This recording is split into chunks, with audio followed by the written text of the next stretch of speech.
Your Daily 180, 180 seconds of pure Bible study.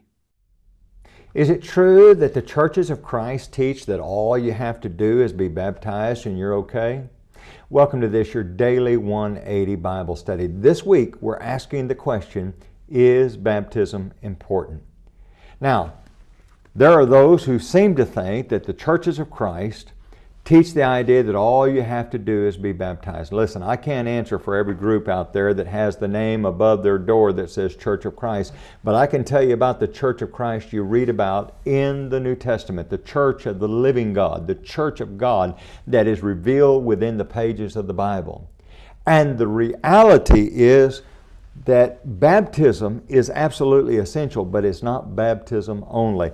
And if the idea is that it is only doctrine, that all you have to do is be baptized, then it's not important because it's a false doctrine. You know, I mentioned to you earlier in the week that when we add the word only, it becomes very dangerous. And we see the idea of faith only is ludicrous. It is a false doctrine. We don't find that phrase anywhere except in James chapter 2 and verse number 24 where it says that we're not justified by faith only. Well, you know, the interesting thing about it is when you come to 1 Peter chapter 3 and verse number 21, here we find out that baptism and salvation are intimately connected. He looks back at the flood and he says, you know what? The flood is a picture of something to come, which is baptism.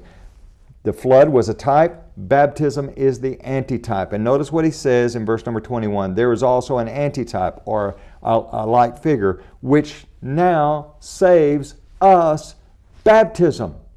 Baptism saves us. And then he goes on to say, don't get confused.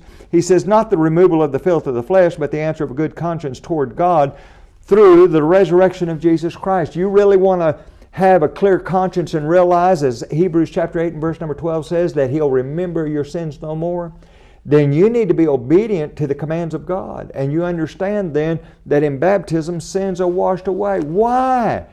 Well, that's what God chose. Acts chapter 22 and verse number 16. Acts chapter 2 verse number 38. That's where sins are remitted. Someone says that doesn't make sense to me. Well, let me ask you this question.